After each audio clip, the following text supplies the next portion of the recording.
The silence in our house had its own texture.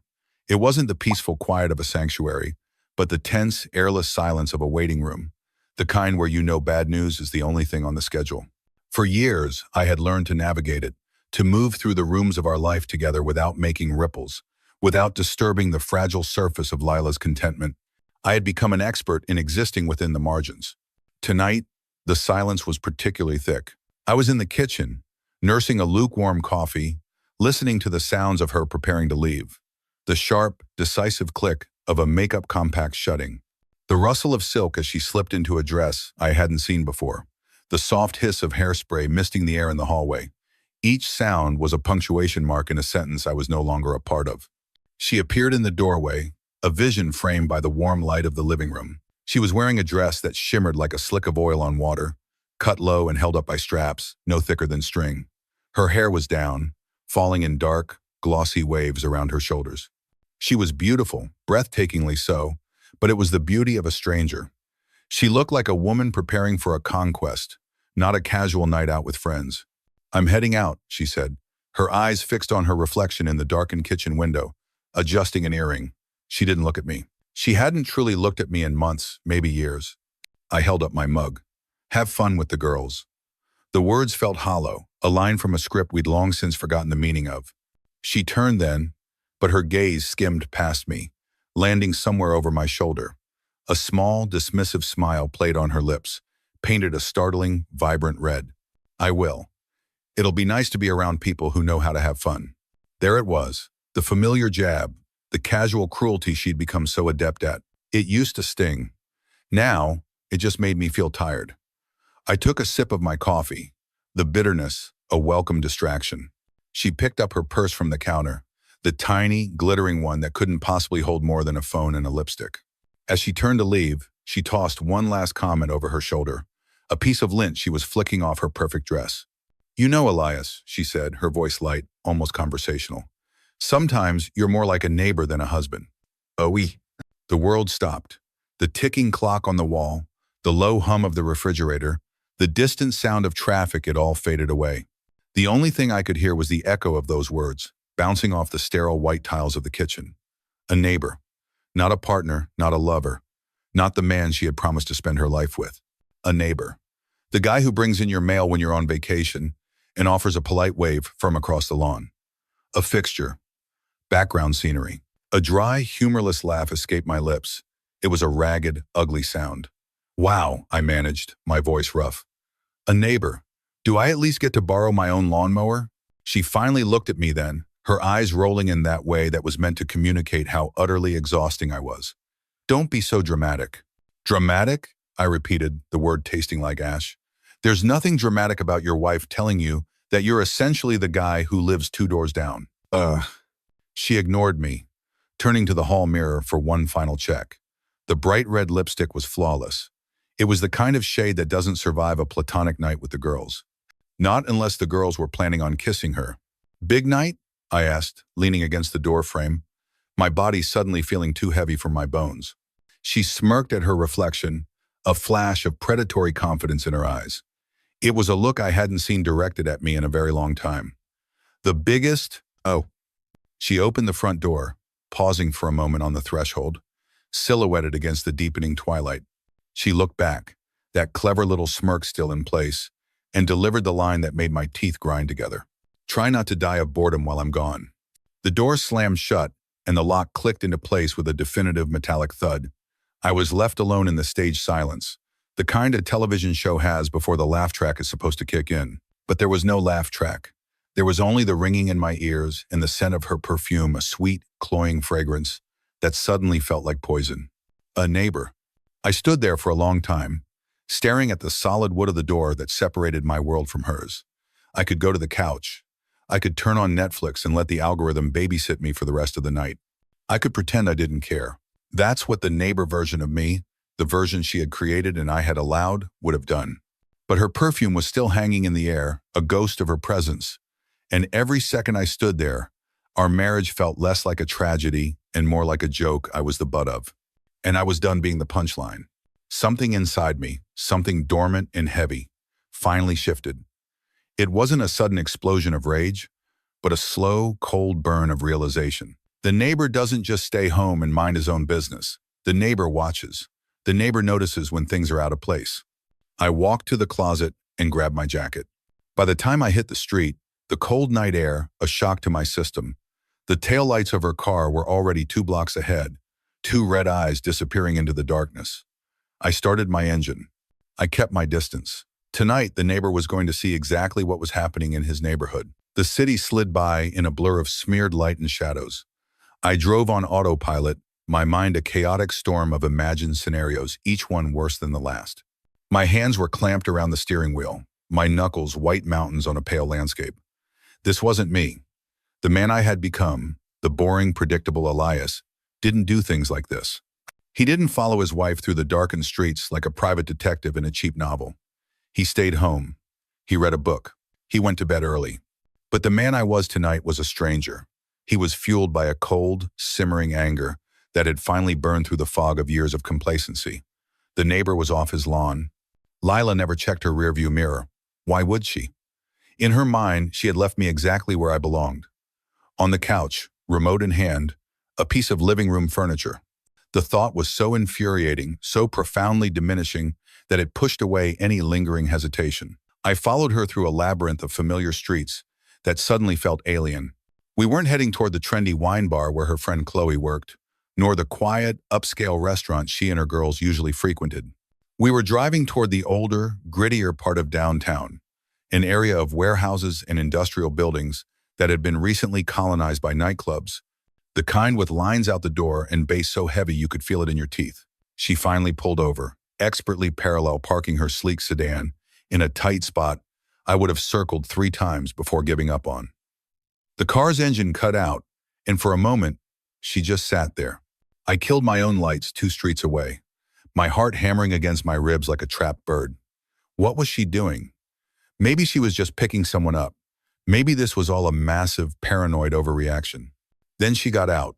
She wasn't meeting anyone.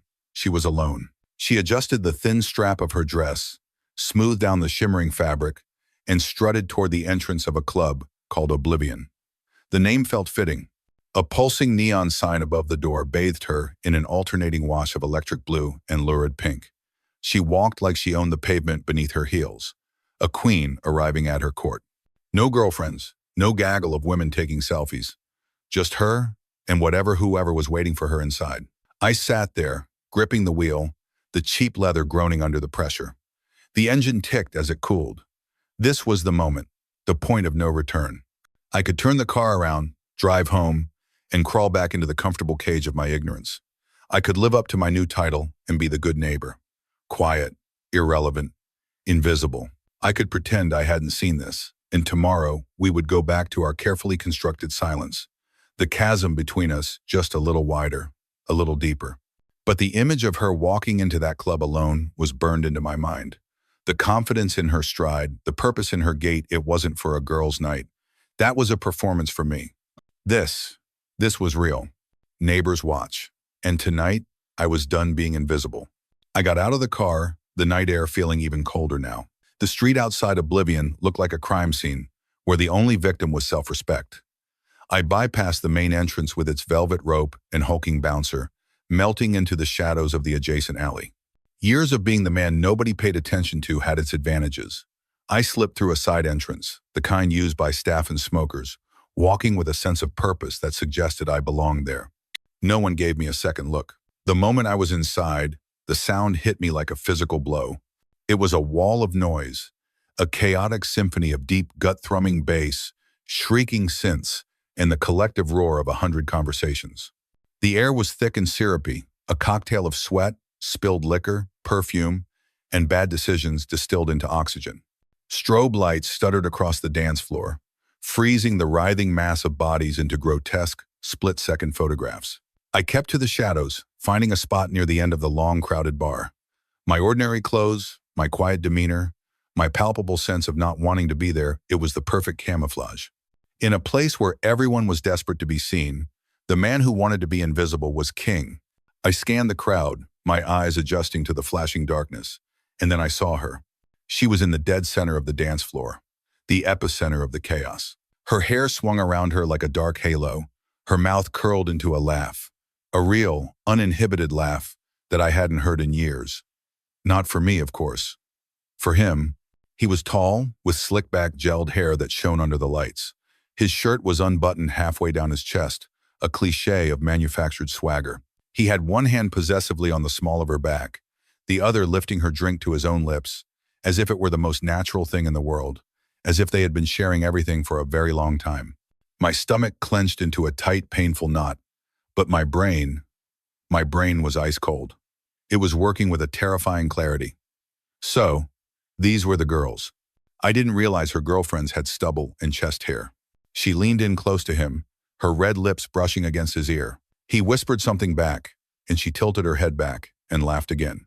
That laugh, the one she had buried years ago under a mountain of grocery lists, mortgage payments, and passive-aggressive sighs at the kitchen sink.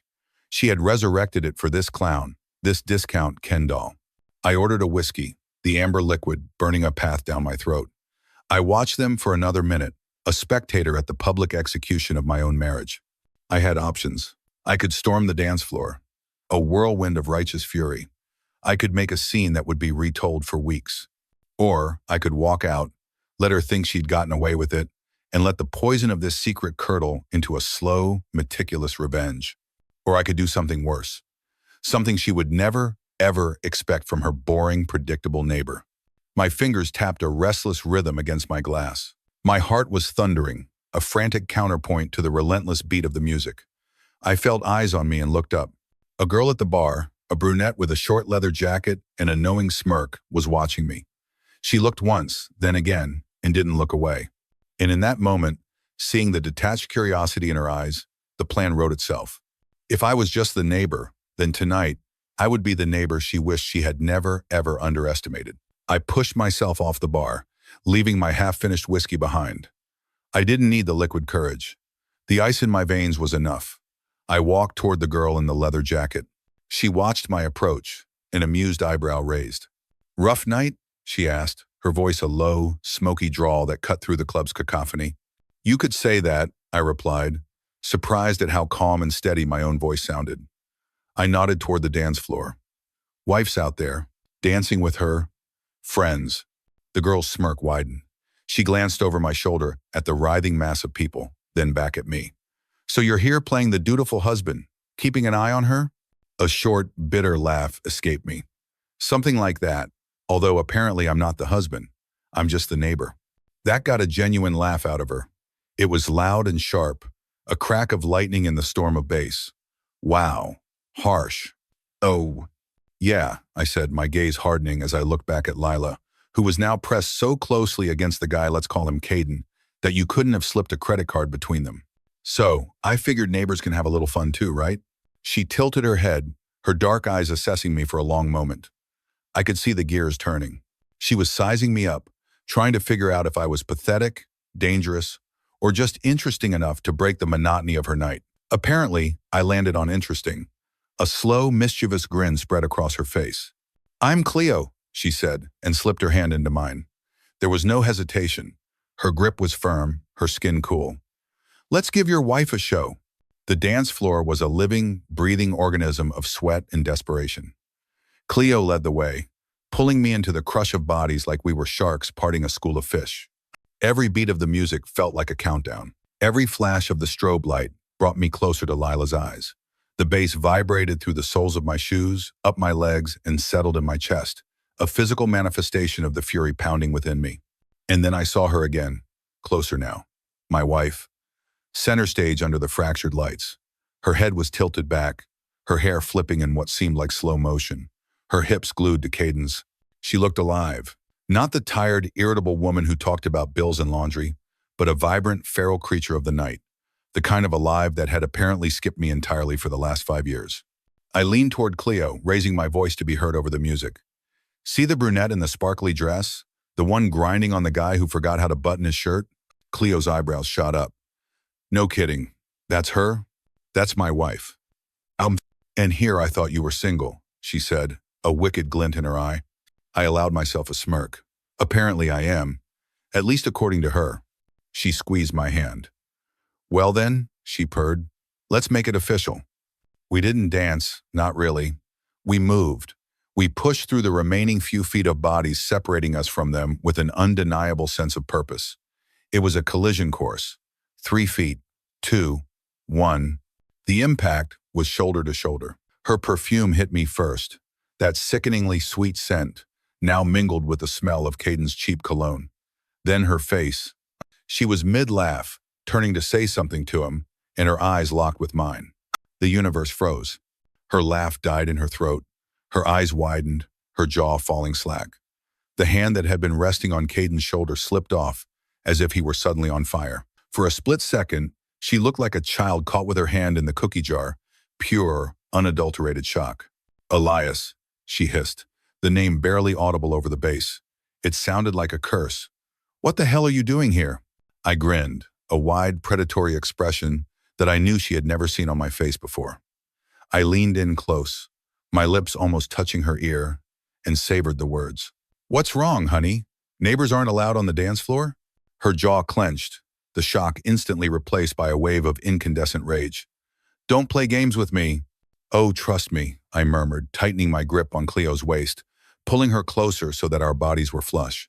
I'm just catching up. You've been playing them for a while now. Lila's eyes flicked to Cleo, who, bless her soul, leaned her head on my shoulder, as if we'd known each other for years.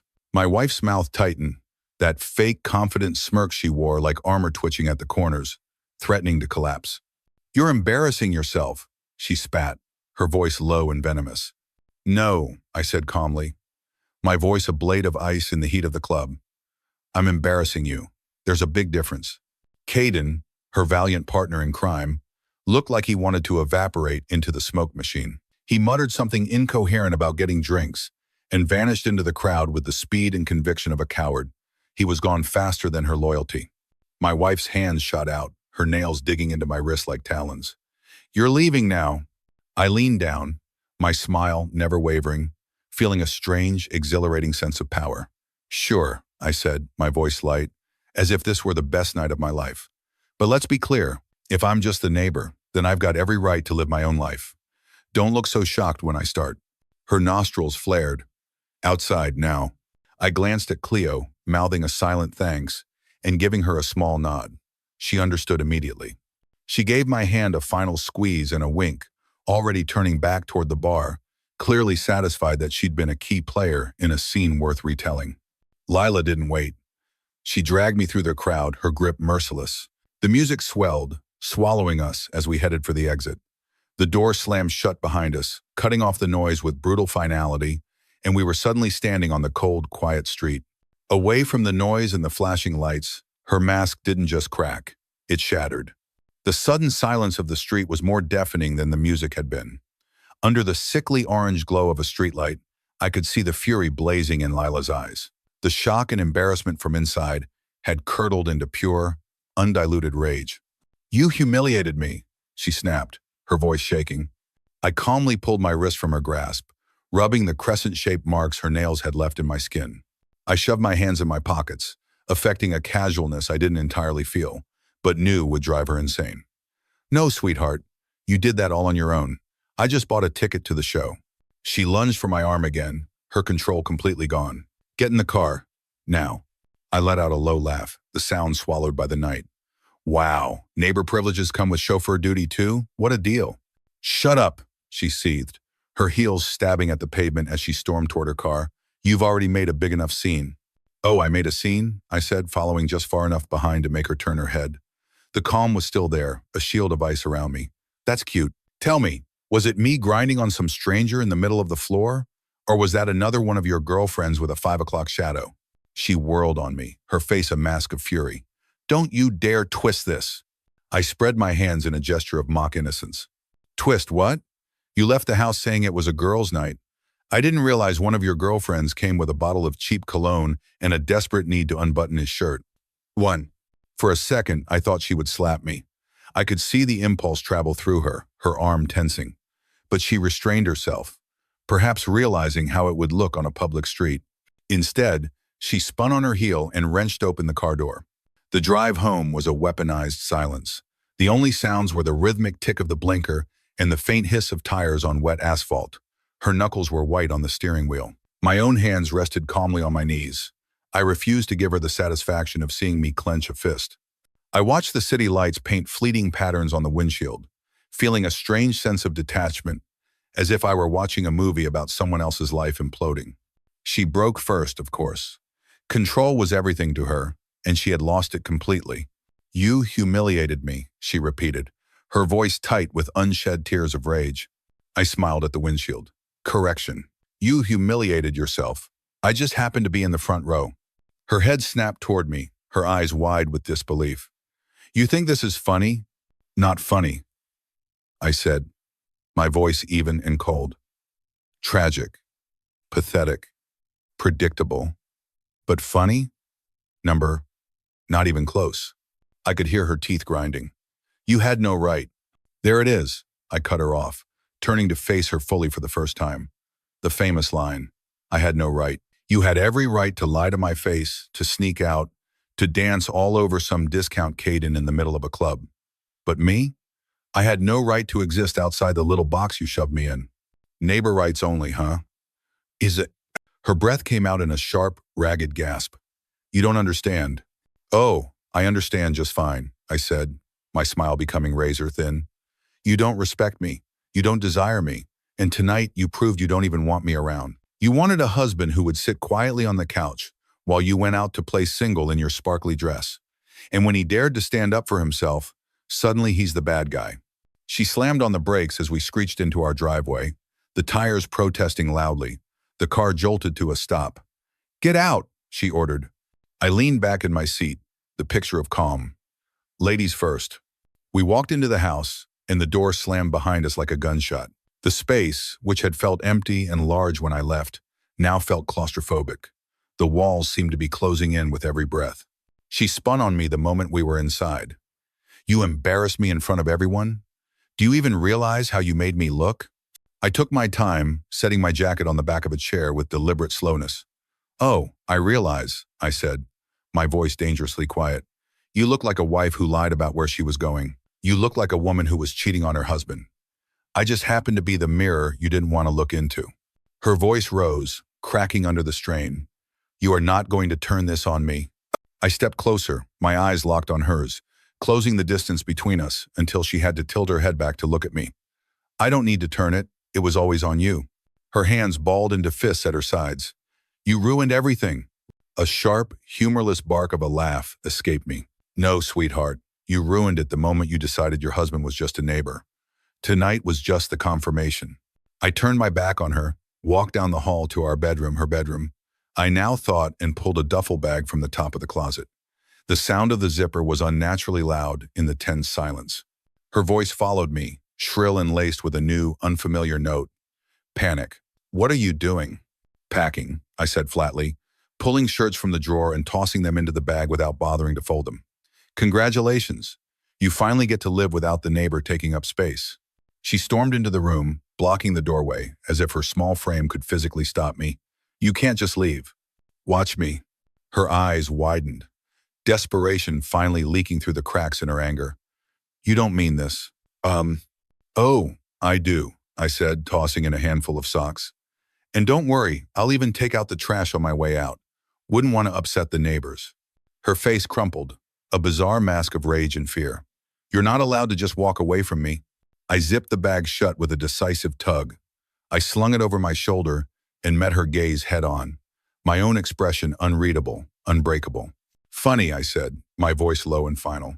"That's exactly what you did the second you walked out that door tonight." And then I walked past her. She didn't move. She just stood there, stunned, as I walked down the hall.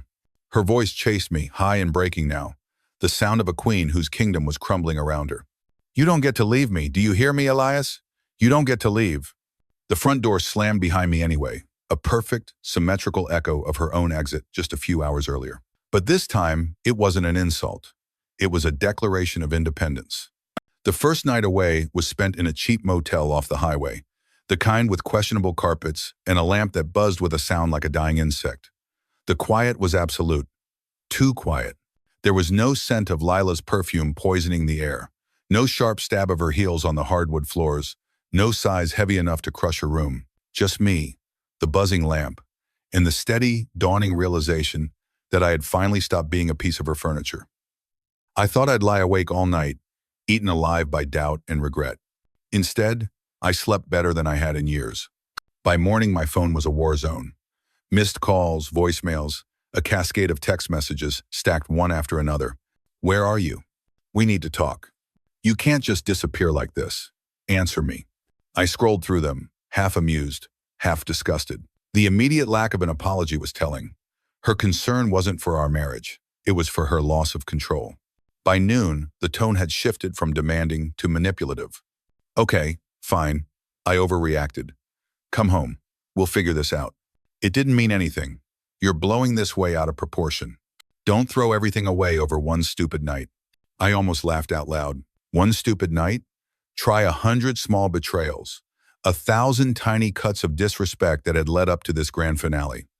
The line about me being a neighbor wasn't an accident.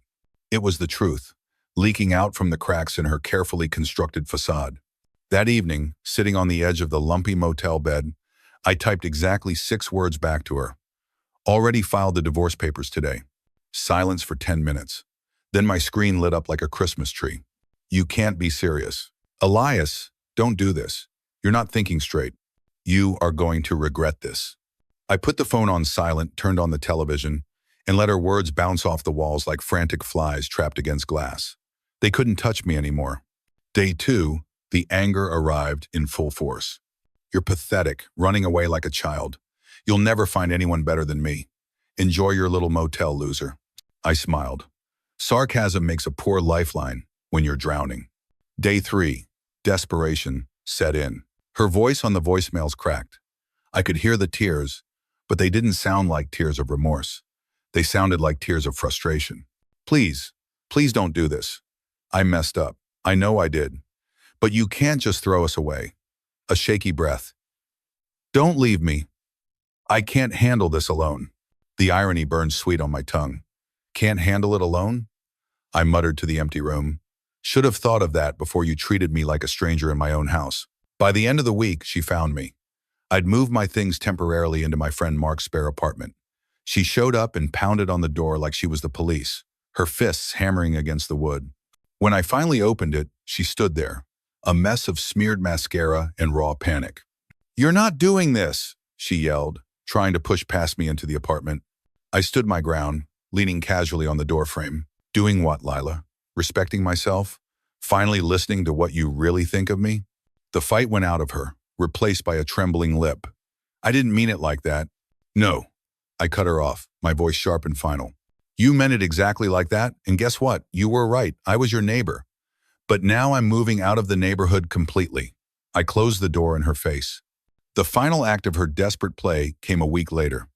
She showed up at my work. I was in the middle of a quarterly projections meeting when the glass door to the conference room swung open with the force of a bad soap opera, and there she was.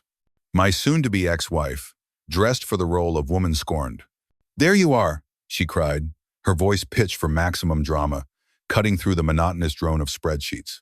The entire room froze. My colleagues blinked at me as if I just spontaneously combusted. I leaned back in my chair, steepled my fingers, and gave her the calmest look I could muster. "Morning, Lila." I didn't realize visitors were allowed to skip reception. She marched into the center of the room. "Everyone here should know the kind of man Elias really is. He left me, just abandoned me after everything I gave him." Someone coughed awkwardly. My manager suddenly found the patterns in the carpet fascinating. I sighed, a long, weary exhalation. "Are you done?" "No," she snapped, tears finally beginning to stream down her face, leaving black tracks in their wake. "You're humiliating me. Filing for divorce, running off like I don't matter. How could you treat your wife this way?" I raised an eyebrow. "Correction, ex-wife in progress. Let's keep the job titles accurate, shall we?" A few quiet gasps went around the table. I stood up slowly, straightening my tie. I walked over to her, standing just close enough for her to hear my low voice, but for the entire room to catch every word. "You're right," I said. "You gave me everything. Everything I never asked for. Lies, insults, betrayal." I leaned in a fraction closer. "Oh, and let's not forget the part where you told me I was more like a neighbor than a husband. Should I get HR to write that down as an official complaint? Her mouth opened, then snapped shut. No words, just pure, impotent rage. That was when security finally arrived. Two calm, large men in dark suits. "Ma'am, you need to come with us," one said gently, taking her arm. She shrieked, a raw, ugly sound. "Don't touch me. He's the monster here, not me." They walked her out as she struggled and cursed, her voice echoing down the hallway until the glass doors shut again. Silence descended upon the conference room. Everyone stared at me, their faces a mixture of shock, pity, and morbid fascination. I calmly walked back to my seat, adjusted my cufflink, and sat down. "Well," I said, looking at the abandoned PowerPoint slide on the screen. "Where were we?" "Ah, yes, quarterly projections." And just like that, the meeting continued. The divorce was fast, brutally efficient, and devoid of the drama Lila had tried so hard to inject into it. She came to the lawyer's office with her usual act, watery eyes, a trembling voice, a performance designed to elicit pity. But judges and lawyers don't care about soap operas. They care about facts, timelines, and evidence. And the facts were all on my side. The lies about her whereabouts, the screenshots from the club's social media that a friend had found, the witnesses who had seen her wrapped around Caden while I was supposed to be the quiet neighbor at home. When the final papers were slid across the polished mahogany table, I picked up the pen. My hand was steady, not shaky with anger or grief, but steady with the weight of a decision I knew was right. I signed my name, the ink flowing smoothly, a definitive black line severing our past. It felt less like an ending, and more like signing a document of emancipation. She signed her name like someone swallowing broken glass, her eyes fixed on me the entire time, as if I were the monster who had single-handedly destroyed her perfect life. And maybe in her story, I was. In mine, I was just the man who had finally decided to leave the cage. After that, I didn't couch surf. I didn't linger in someone else's spare room like a runaway. I got my own place. It was small, simple, on the third floor of a building with a decent view of the city skyline. But it was mine, entirely mine. There was no lingering scent of her perfume clinging to the curtains. No half-heard sighs from the other room designed to cut me down. No sense of walking on eggshells in my own home. There was just silence. The kind of silence that doesn't feel empty, it feels earned. At first, my phone still buzzed with her attempts to breach my new walls. Messages stacked on messages. A desperate digital monologue. "We can fix this. You'll regret it. Don't throw everything away." But I didn't answer. What was the point? She had already told me everything I needed to know in that one careless sentence. "You're more like a neighbor than a husband." That was her truth. She had said it once. I had decided to believe her forever. The funny part is, I don't feel ruined. I don't feel like some tragic ex-husband wandering through the wreckage of his life. I feel lighter, freer, like I've shaved 50 pounds of dead weight off my soul. The only thing I regret is not walking out the door the moment she first started treating me like furniture, years ago. People ask sometimes, well-meaning friends trying to gauge the damage, "Didn't it hurt?" Of course it hurt. It hurt like hell. But pain passes. Betrayal fades. What stays is the clarity. When someone shows you exactly what you mean to them, believe them the first time. Don't stick around begging for a different ending to the same bad story. She thought calling me a neighbor would crush me, reduce me to nothing. But all it did was give me my exit plan. It reminded me that neighbors don't stay forever. Neighbors move. And I did. 3 months after the divorce, I stopped checking my phone for her name. 6 months after, I realized I'd forgotten her number. The silence in my apartment that used to feel novel was now just normal. It was peace. The place started to feel like a home, not a hideout. I bought a ridiculously comfortable armchair she would have called tasteless. I learned to cook meals I actually wanted to eat. I reconnected with old friends who welcomed me back without judgment, their easy laughter a balm on wounds I hadn't realized were so deep. I wasn't rushing into anything, but for the first time in years, I felt like a man again, not a prop in someone else's play. By the end of that first year, I realized the strangest part of it all. I didn't miss her. Not the way she looked, not the sound of her voice, not the life we had built. The only thing I missed was the version of myself I had allowed her to bury under years of quiet neglect. And now, I had him back. She thought she broke me, but all she really did was set me free. Now I have a place that's mine, a life that's mine. No games, no lies, no fake smiles, hiding knives. Just me, finally free of someone who mistook love for a leash. And if she ever wonders how I'm doing, I hope she knows. I'm doing so much better than the neighbor she thought I was.